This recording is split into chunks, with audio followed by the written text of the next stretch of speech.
बुद्धिमान कैसे बने? बुद्धिमान कौन होता है या फिर बुद्धिमान किसे कहते हैं? दोस्तों, एक बुद्धिमान व्यक्ति कभी नहीं कहेगा कि वह बुद्धिमान है।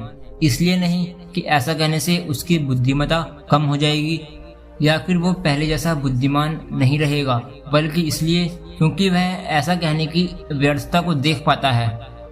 आज मैं आपको एक कहानी के माध्यम से इन सभी प्रश्नों के जवाब दूंगा कि वास्तव में बुद्धिमान कौन होता है।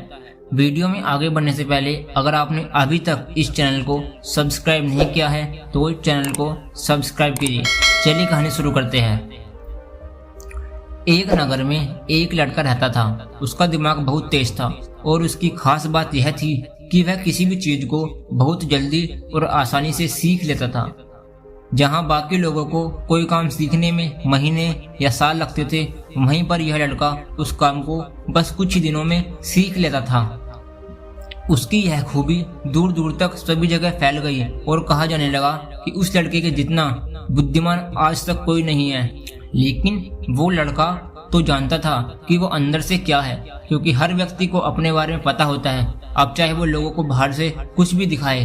वह लड़का अपने अहंकार से अपनी समस्याओं को ढकना चाहता था। ऐसा करने के लिए तथा वह अपनी प्रसिद्धि को और बढ़ाने के लिए तरह तरह के काम सीख रहा था। वह चित्रकारी करना जानता था, जो किसी भी तरह की मूर्ति बना सकता था, और वह गीत गा सकता था। यानी वो दुनिया का हर वो काम जानता था जो उसने आज तक अपनी आंखों से देखा था। इसलिए उसे अपनी इस खूबी पर अहंकार था, क्योंकि कोई भी साधारण व्यक्ति एक काम कर सकता है, दो काम कर सकता है या फिर ज्यादा से ज्यादा 3 काम कर सकता है। लेकिन वो तो सैकड़ों काम जानता था और बहुत अच्छे से कर भी लेता था। इसलिए उसे अपनी इस बुद्धिमत्ता पर अहंकार हो गया और वो इस बात को अपने भीतर मान चुका था कि मेरे जैसा बुद्धिमान इस संसार में दूसरा कोई भी नहीं है। फिर उस लड़के का सामना एक दिन गौतम बुद्ध से होता है। उसे अपने जीवन में पहली बार कोई ऐसा व्यक्ति मिला जिससे उसे ईर्ष्या होती है, क्योंकि अब तक उसने जितने भी लोग देखे थे वो उससे ईर्ष्या करते थे। उसे पहली बार किसी से ईर्ष्या होती है, और जहाँ ईर्ष्या होती है वहाँ तुलना का होना तो निश्चित है। वह लड़का गौतम बुद्ध से अपनी तुलना करता है और देखता है कि बुद्ध के पास तो एक भिक्षा का कटोरा है, लेकिन उसके पास धन की कोई कमी नहीं है। बुद्ध के वस्त्र साधारण से और गहरे रंग के थे, परंतु उसके वस्त्र तो बहुत कीमती है। बुद्ध जमीन पर नंगे पैर ऐसे ही चलते हैं, लेकिन वह नंगे पैर भी नहीं चलता। इसी तरह से वो लड़का सैकड़ों चीजों से अपनी तुलना बुद्ध के साथ करने लग जाता है, परंतु हर तुलना में वह बुद्ध से अपने आप को ऊंचा ही पाता है। फिर भी उसकी ईर्ष्या बुद्ध के प्रति 1% भी कम नहीं हुई। काफी समय बीत जाने के बाद वह लड़का मन ही मन सोचने लगा कि मैं इस भिक्षु से अपनी तुलना क्यों कर रहा हूँ, जबकि मेरा जीवन तो इससे 100 गुना अच्छा है। वहाँ के लोग भी बुद्ध का सम्मान कर रहे थे। आखिर इस महात्मा के अंदर ऐसा क्या है जो मुझ में नहीं है? बहुत देर अपने मन में उलझे रहने के बाद वो लड़का तय करता है कि वह बुद्ध के पास जाएगा और उनसे उनकी उपलब्धि पूछेगा। वह लड़का बुद्ध के पास पहुंचता है और उनसे कहता है कि मैं इस नगर का सबसे बुद्धिमान व्यक्ति हूं और आप अपने आसपास जो कुछ भी देख रहे हैं, मैं वो सब काम करना जानता हूं। किसी भी काम को मैं बहुत कम समय में सीख लेता हूं और सभी लोग मेरा सम्मान भी करते हैं। लेकिन फिर भी मेरे अंदर आपके लिए ईर्ष्या है। मैं यह जानना चाहता हूं कि आपकी उपलब्धि क्या है। ये सब लोग आपको इतना सम्मान क्यों दे रहे हैं? उसके बाद बुद्ध मुस्कुराते हैं और कहते हैं कि वैसे तो मेरी कोई उपलब्धि नहीं है, परंतु तुम कह सकते हो कि मेरी एक उपलब्धि है।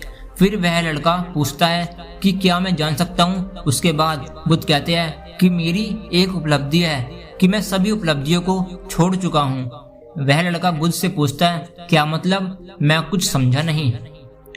फिर बुद्ध उस लड़के से पूछते हैं कि क्या तुम्हें प्रशंसा अच्छी लगती है? वह लड़का कहता है कि प्रशंसा तो सभी को अच्छी लगती है। उसके बाद बुद्ध कहते हैं कि क्या तुम्हें निंदा अच्छी लगती है?